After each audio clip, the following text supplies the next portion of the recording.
সারা রাজ্যে 1 কোটি মুসলমান নামাজ পড়বো, আল্লাহর কাছে দোয়া করব, এই কালো ব্যাজ পড়ে যাব। যখন উনি মন্ত্রী ছিলেন, যে সরকারের হয়েছে, সরকার তো ক্ষমতায় ছিল 15 বছর। এই মসজিদে তো অনেকদিন ধরেই হুড়োহুড়ি হচ্ছে, তখন তো কিছু একটা ভিত মজবুত করে দিতে পারতেন। এটা করে অ্যাকচুয়ালি আমি মনে করি নিজেদের মধ্যে আমি কি কাটা সরাসরি করবো বলেন না, দুঃখিত, কিন্তু আমার সমাজের কিছু মানুষ কিভাবে জাতিকে ক্ষতি করেছে সেটা না বলেও চুপ থাকা যাচ্ছে না। এটা আন্দোলনের মুডকে নষ্ট করতে চাইছে। এই যেটা বিশাল কিছু আওয়াজ তুলে দেবে, লাস্টে দেখবে ফুস কিছু হচ্ছে না। পরবর্তীতে সত্যিকারে যাদের আন্দোলন করার মোমেন্ট আছে, ইচ্ছা আছে, সেই সকল অর্গানাইজেশন, সংগঠন যারা মানব কল্যাণে, ধর্ম কল্যাণে, সমাজ কল্যাণে, দেশ কল্যাণে আন্দোলন করে আসছে, অনেক সংগঠন আছে, তাদের আন্দোলনকে মুখ থুবড়ে ফেলে দেবার একটা ষড়যন্ত্র। ভারতবর্ষে জুড়ে বিজেপি সরকার রাজনীতির পাওয়ারকে যেভাবে সংবিধান বিরোধীভাবে ব্যবহার করছে, সেটা আজকে পশ্চিমবাংলাতেও হতে চলেছে। এর জন্য আমি বিজেপিকে দোষারোপ তো করবই, তো তার পাশাপাশি আমি মনে করি এর জন্য খুশি আমার কমের মানুষেরাই, আমরাই। কেন আমরা সর্বসময় অন্যের দলের চাটুকারিতা করেছি, নিজেদের যে একটা পাওয়ার, ঐক্য, একতা হওয়া দরকার, সেগুলোকে আমরা কখনো ভাবিনি। তাই আজকে রাজ শক্তি দিয়ে তারা যে অন্যায় করছে, সংবিধান বিরোধী, গণতন্ত্র বিরোধী, সেই শক্তিকে প্রতিরোধ করার জন্য যে রাজ শক্তি দরকার, সেটা আজকে আমাদের নাই। তাই আজকে আমাদেরকে এই অন্যায়ের শিকার হতে হচ্ছে। আমরা ওইখানকার মসজিদের যে দায়িত্ব, এনারা সভাপতি, কমিটির মধ্যে, তারাই যখন প্রথমে বলে ফেললো যে কোনো আন্দোলন যেন রাস্তায় কেউ নামবেন না, ওই প্রতিষ্ঠানের তো শুনলাম সিদ্দিকুল্লাহ সাহেব, উনি নাকি সভাপতি দায়িত্ব এই মসজিদে। অতএব যে মসজিদে যেখানে জুলুম হচ্ছে, সেই মসজিদ কমিটির তো ভূমিকাটা প্রথম থাকে। তারা তো আন্দোলনে আহ্বান জানাবে, তার বাকি সমস্ত মসজিদ প্রেমিক, সংবিধান প্রেমিক, কেন সংবিধান আমাকে রাইট দিতে, সংবিধানের কথাও বলবো, তারা মানুষ যাবে, যে অমুসলিম ভাইরাও আসবে, মুসলমানদের উপরে জুলুম হচ্ছে, একটা জাতির উপর অত্যাচার হচ্ছে, যেটা আমার দেশের জন্য মানে একটা কালো দিন হবে, অন্যায় কাজ হবে, সংবিধান বিরোধী কাজ হবে। কিন্তু একটা প্রতিষ্ঠান যাদের, মানে যারা নেতৃত্ব দিচ্ছে, তাদের যারা ভূমিকা থাকে, সেই প্রতিষ্ঠানের নেতৃত্বই বলে ফেললো কি আন্দোলনে নামবে না। কিন্তু আমি কয়েক জায়গায় এই বিষয়ে যেই বললাম, আমি জানি না ওনার কানে পৌঁছেছিল, হয়তো আজকে একটা সমাজকে দেখাতে হবে, তাই হয়তো নতুন করে বলছে আন্দোলন করতে হবে। তো উনি আন্দোলন করুক, অবশ্যই আন্দোলনের আমরা সাথে আছি, আহ্বান করুক। আল্লাহর ঘরের জন্য কে কোন দলের কে কি এই মাযহাবের ওসব আমরা বুঝি না। এবং পাশাপাশি সংবিধান বিরোধী কাজ হচ্ছে, কেন মসজিদের জায়গায় এয়ারপোর্ট, এয়ারপোর্টের জায়গায় তো মসজিদ নয়। অর্থাৎ আমার জায়গায় তুমি এয়ারপোর্ট করলে ভালো কথা, দেশের উন্নতি হয়েছে, আমরা তো সব দিয়েছি, আমরা তো সবই দিয়েছি, আগামীতে আরো দেবো। কিন্তু তার জন্য গাইজুয়ারি করছে কেন? সরকার তো গাইজুয়ারি করলে উচিত হবে না। সরকার যদি গাইজুয়ারি করে, তাহলে সংবিধানও আমাদের কিন্তু জোর দিবার পাওয়ার দিতে, সেই সংবিধান অনুযায়ী রাস্তায় চলতে হবে, সেই রাস্তায় আমাদেরকে হাঁটতে হবে। এবারে দরবার শরীফের পক্ষ থেকে কি আলোচনা হচ্ছে, সেটা আলোচনার মধ্যেই আছে, সেটা যখন দরবারের পক্ষ থেকে ঘোষণা হবে আপনার পেয়ে যাবে। ব্যাপারটা হচ্ছে মাদ্রাসা তো দেশপ্রেম ও নাগরিক প্রেম, মনুষ্যত্ব প্রেম, এই যে শিক্ষাটা দেয়। বর্তমান কিছু নেতা বা কিছু শাসক, তারা তো সেই হিটলারি প্রথা, এজিরি প্রথা, মধ্যযুগীয় বর্বরতাকে আনতে চাইছে। তা মাদ্রাসা এই মধ্যযুগীয় বর্বরতার তো বিরুদ্ধে। তারা দেখছে মাদ্রাসা যদি না বন্ধ করতে পারে, আমাদের সমস্যা হবে। এর পাশাপাশি যদি কোনো মাদ্রাসাকে সাইনবোর্ড লাগিয়ে সমাজ বিরোধী, দেশ বিরোধী কাজ হয়, তার বিরুদ্ধে যদি সরকার ব্যবস্থা নেয়, সেটা তো আমরা পক্ষপাতিত্ব, তার বিরুদ্ধে তো নয়। কিন্তু আপনি মাদ্রাসার একটা শিক্ষককে তুলে নিয়ে বলবেন পাকিস্তানের আইএসের সঙ্গে হাত আছে, 15 বছর পর বলবে নির্দোষ। এই চিটিংবাজি, এই জুলুমটা বন্ধ করা দরকার। এটা গাদ্দারি করা হচ্ছে মুসলমানদের সঙ্গে, মুসলমানকে বদনাম করার জন্য এটা যুগে যুগে চলে আসছে। এইটা বন্ধ হওয়া দরকার। এটা বন্ধ তখনই সম্ভব যখন আমাদের হাতেও লাঠি থাকবে, একটা রাজ পাওয়া আমাদের হাতে নেই। আর আমাদের যে কটা সব নেতা, ধর্মীয় নেতা বলুন আর মুসলিম নেতা বলুন, বেশিরভাগই সব জাতিকে বারবার বিক্রি করেছে। আজকে যখন একটা মুসলিম ঘরের কোনো ছেলে একটা রাজনীতির যখন নেতৃত্ব দেবে, অবশ্যই সে সংবিধানকে মান্যতা দিয়ে দেশের জন্য নেতৃত্ব দেবে, সর্বধর্মের মানুষের নেতৃত্ব দেবে। কিন্তু তার উপরে যখন জুলুম হবে, তার জাতির উপরে, সে তো প্রতিরোধ করতে পারবে।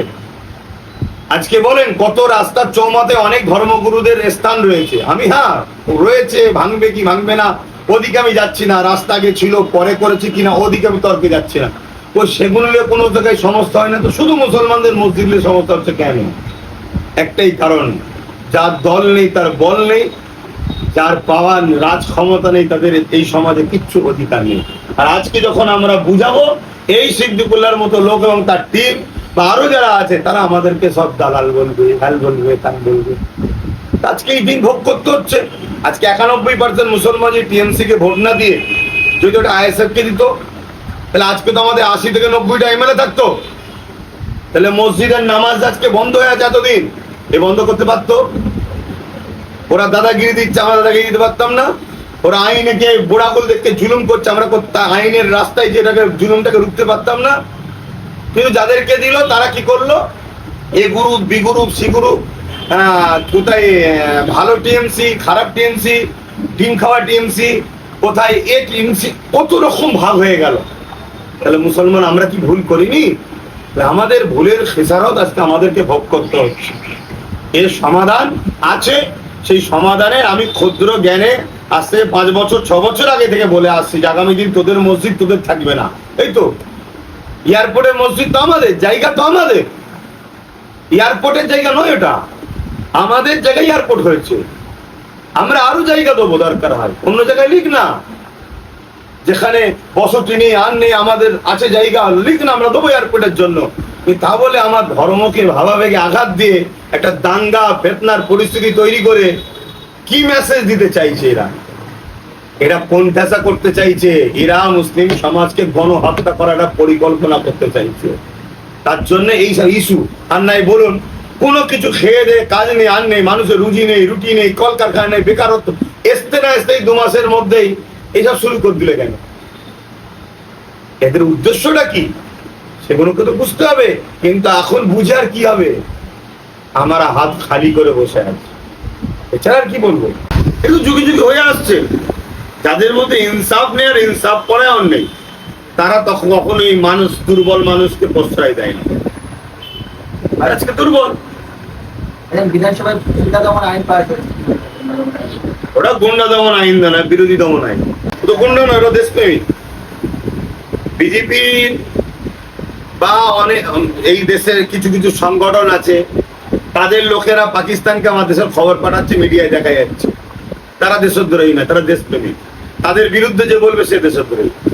এগুলো যারা বলছে তাদের শিক্ষার অভাব, মূর্খের মতো কথা বলছে। ডাক্তারখানায় গিয়ে যদি তুমি সর্ষের তেল খোঁজো যেমন মূর্খের কথা, আর মুদিখানার দোকানে যদি হোমিওপ্যাথি কি বলে ওষুধ খোঁজো, এটা মূর্খের কথা। মাদ্রাসায় কেউ ডাক্তার ইঞ্জিনিয়ার হওয়ার জন্য পড়তে যায় না, মাদ্রাসায় যায় সে তার ধর্মীয় কালচারকে শেখার জন্য। সেখান থেকে পড়াশোনা করে আবার স্কুল কলেজে যে ডাক্তার, উকিল, ইঞ্জিনিয়ার হচ্ছে, তো আলেম ওলামা মৌলভী সাহেবরা তো হচ্ছে। কিন্তু হবে কি করে? ঠিক জায়গায় গিয়ে নামের আগে মুসলমান থাকার জন্য কেটে বাদ দিয়ে দিচ্ছে, মোল্লা মোল্লা বাদ। আমাদেরকে তো ল্যাং মেরে বাদ দিয়ে দেওয়া হচ্ছে, আর এই বাদ দিচ্ছে এটা আমাদেরই দোষ। কেন আমরা সেই জায়গাতে লোক পাঠাতে পারিনি।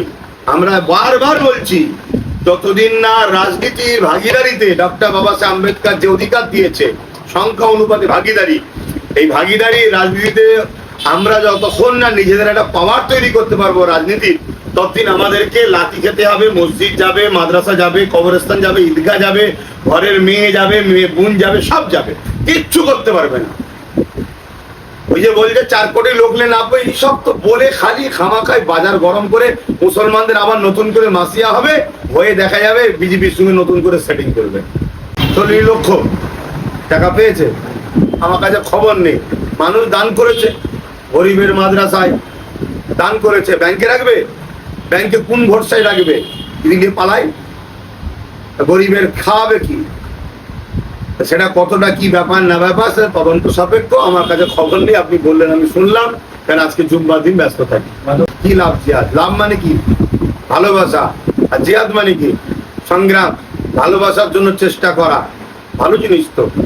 দেশকে ভালোবাসার জন্য চেষ্টা করা, মা বাপকে ভালোবাসার জন্য চেষ্টা করা, ভালো নেতাকে ভালোবাসার জন্য চেষ্টা করা, দেশের প্রাইম মিনিস্টার যদি ভালো কাজ করে তাকে ভালোবেসে সহযোগিতা করার চেষ্টা করা। রাজ্যে নতুন সরকার এসেছে, আপনাদের মেসেজ দেবো, আপনাদের দ্বারা রাজ্যের সরকার আমাদের নতুন যিনি সরকার এসেছেন 2 মাস 2.5 মাস হলো শুভেন্দু অধিকারী মহাশয়কে, যে বিগত দিন কংগ্রেস বলেছে বিজেপি আমাদের দুশ্মন, কংগ্রেসের হয়ে অনেক মুসলমান বিজেপির বিরুদ্ধে লড়াইয়ের জন্য কংগ্রেসকে ভোট দিয়েছে। তারপরে বাম এসছে 34 বছর, তারাও বুঝিয়েছে বিজেপি আমাদের দুশ্মন, তাই অনেক মুসলমান তাদের নিজেদের কথা না ভেবে বিজেপিকে রুখার জন্য বামকে ভোট দিয়েছে। টিএমসি এসব সেম বুঝিয়েছে, তারা নিজেদের কথা না ভেবে টিএমসির জন্য জান মাল সব কুরবান করেছে বিজেপিকে রুখার জন্য। আজ যখন বিজেপি এসে গেছে, বিজেপির উচিত প্রমাণ করা যে আমরা মুসলমানের দুশ্মন নয়, আমরা দেশ ও মানুষের কাজ করছি। বিশেষ করে শুভেন্দু অধিকারীর মতো লোকের কাছ থেকে কথাটা আশা করা উচিত। কেন উচিত যদি বলেন, সেটা একটা সময় আমাদের অনেকের সঙ্গে বসে বসে, আমার সঙ্গে নয় কিন্তু অনেক মোল্লা মৌলবীদের সঙ্গে বসে ইফতার করেছে, অনেক মসজিদে গেছে, মাদ্রাসায় দান করেছে।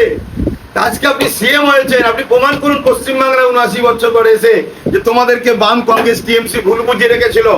আমরা মানুষের সরকার, মুসলিম হিন্দু সবার সেবা করব, সবাইকে শিক্ষা দেবো, অন্ন দেবো, বাসস্থান দেবো, কর্মসংস্থান দেবো, তাহলে অনেক দিন থাকবে।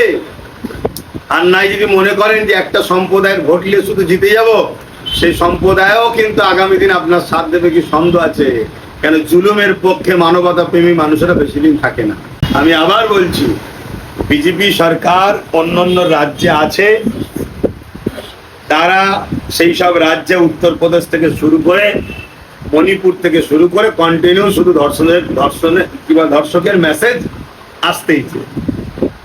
কিন্তু আমি যেটা বলছি, শুভেন্দু অধিকারী একটা সময় কংগ্রেস ছিল, তারপরে টিএমসি হলো, সর্বধর্মের মানুষের সঙ্গে তার কিন্তু বিরাট বড় একটা জীবনের অংশ কেটেছে। তার মুখের ভাষা মানুষের জন্য ছিল। আজকে সেই ব্যক্তিটাকে আশা রাখবো সে যেন মানুষের জন্য সরকার হয়েছে যখন কাজ করে, তাই তার রাজ্যে যেন ধর্ষণ না হয় এই মানসিকতা সে যেন দেখায়, সে কথা যেন পালন করে, এটাকে আশা রাখবো। অ্যাকচুয়ালি ব্যাপার হচ্ছে, উনি তো আমার মায়ের জাত, জানি মহিলা হিসাবে কিরকম মহিলা স্যার বলার কথা না, কিন্তু মায়ের জাত তো, মায়ের জাতের ভাষাটা বলতে খুব বুঝে বলতে হয়। আমি জানি না ওনার বিবাহ শাদী হয়েছে, ওনার ঘরেও কন্যা আছে, আমার জানা নাই, তবে যে কথাটা বলেছে একটা অশিক্ষিত অযোগ্য মূর্খের মতো কথা বলেছে। এই কথা একটা ভদ্র সভ্য মহিলার মুখে মানায় না, মায়ের জাতের মুখে বিশেষ করে মানায় না। যাচাই বাছাইয়ের জন্য তো দরজা খোলা রয়েছে, আমরা তো ডাকছি শুভেন্দু অধিকারী আসুক, শ্রমিক ভট্টাচার্য, আবার দিলীপ ঘোষ, তিনি নাই দুদিন পরে আবার এসে বললো আমি এবার যাচাই করব। সবাই মিলে আসুক, এসে দেখুক আমার গাঁটের পয়সায়, আমার জায়গায়, আমার গরিবের ছেলেকে আমরা পড়াই, আমাদের টাকা দিয়ে করি। হ্যাঁ, এমন হতে তা পারে, কেন আমাদের কাছে জানা আছে, খবর আমরা আছে, দেখেছি অনেক জায়গায় সব মাদ্রাসাকে বদনাম করার জন্য একটা দুটো ছোট ছোট মাদ্রাসা হয়তো তারাই খুলিয়ে দেবে, খুলিয়ে দিয়ে সেখানে মেসেজ খারাপ দেবে, আর এটাকে দেখি হাইলাইট করবে, দেখো মাদ্রাসা কত খারাপ জায়গা। এটা হচ্ছে মূর্খের মতো কথা হবে। একটা দুটো পুলিশ যদি ঘুষ খায়, এর জন্য সব পুলিশ কি ঘুষখোর? একটা দুটো মন্ত্রী যদি চুরি করে, এর জন্য কি সব মন্ত্রী চুরি করছে? গত মুখ্যমন্ত্রী অনেক অন্যায় কাজ করেছে, তা বলে কি তাহলে এই মুখ্যমন্ত্রী অন্যায় কাজ করবে, ও করেছে বলে ও করছে, এরকম বললে তো হয় না। অতএব কেউ যদি ভুল করে তা শাস্তি হোক। আমরা তো বলবো মাদ্রাসার নামে কেউ যদি দেশ বিরোধী, মানবতা বিরোধী, সমাজ বিরোধী কাজ করে, তাদেরকে প্রকাশ্য রাজপথে দাঁড় করিয়ে ফাঁসি দেওয়া হোক। কিন্তু মাদ্রাসা মানবতা শিক্ষা দেয়, দেশপ্রেমের শিক্ষা দেয়, মানুষ তৈরি করে। আপনি যদি সেই মাদ্রাসাকে একটা ধর্মীয় গোপরে টার্গেট করে আঘাত করেন, তাহলে কিন্তু ভুল হচ্ছে, মিটে যাবেন। এইটা ভাবতে এখনো দেরি হচ্ছে। এটা তো সহজ বিষয়, এটা তো সহজ বিষয় যে মুসলিম মহিলা হওয়ার জন্যে সেই ইনসাফ পেল না, তার উপরে হয়তো যে অন্যায় হয়েছে সেটা তো ভাষাই বলা যাবে না, কিন্তু সেই ইনসাফ পেল না। আগামীতেও ভাবো, যতদিন না এ জাতি নিজের পায়ে দাঁড়াবে, এ জাতি কোনোদিন ভালো হবে না। কথা বুঝে আসছে? দ্বিতীয় নম্বর কথা, ওই যে 200 জনকে টার্গেট করা হলো, ওই 200 জন টার্গেট করে যারা হয়তো আসামি বহিল তাদেরকে না টার্গেট করে দেখা যাবে সেই ঘুরিয়ে ফিরিয়ে মুসলমানদের ঘরে ওই দামে তুলে নাও। এটা সুযোগ খুঁজছে, বাহানা, মুসলমানকে শেষ করা। এটা দিনের মতো সত্য, যত তাড়াতাড়ি বুঝবে তত ভালো, আর যত বুঝবে না তত খারাপ। এ জাতি দেখবেন এতদিন ছিল কড়াই, এখন চুলোতে পড়েছে, আবার চুলো থেকে উঠে দেবেন, কারো কড়াতে উঠবে, সেই এ জাতিকে আবার গুমরা করবেন। কিন্তু এদের জন্য বলে কি লাভ হবে? এ জাতি কি মানবে আমার কথা, না শুনবে আমার কথা? এ জাতি তো আমাকেই গাল দেয়, এ জাতি তো কমেন্টে আমার বিরুদ্ধে সমালোচনা করে। আজকে চুচুড়ার মসজিদটায় তালা মেরে দিয়েছিল টিএমসি সরকার, নামাজ পড়তে দেয়নি।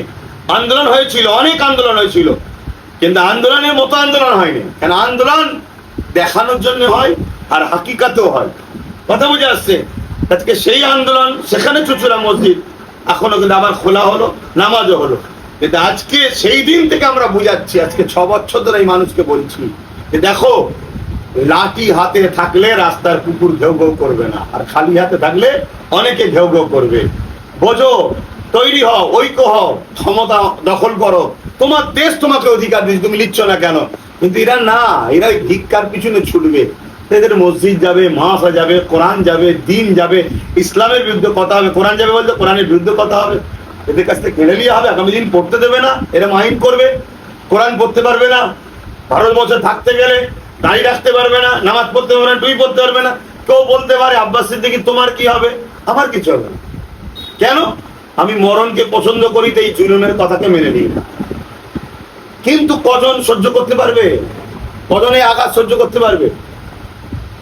তাতে বারবার বলছি, আবার বলছি আপনাদের মাধ্যমে, সংগঠিত হন, ঐক্যবদ্ধ হন। ফুরফুরা হোক, দেওবন্দি হোক, বেরেলি হোক, তাবলিগ হোক, যার সিলসিলা, যার মাসলা তার কাছে রাখেন। সবাই একটা জায়গায় ডেকে প্ল্যাটফর্মে, কোনো দালালি নয়, চিটিংবাজি নয়, প্রতারণা নয়, কোনো দলের কাছে মাথা বিক্রি নয়, নিজেরা সংগঠিত হন। আজকে নবী বংশের সন্তান, কোরাইশ বংশের ছেলে নওশাদ সিদ্দিকী আজকে লড়ছে। এখনো তো উচিত সমস্ত সংগঠন, অরাজনীতি হোক, রাজনীতি হোক, সমস্ত মানুষকে তো ঐক্যতার সাথ দেওয়া দরকার, এক্ষুনি তো সাথ দেওয়া দরকার। তা করছে কি?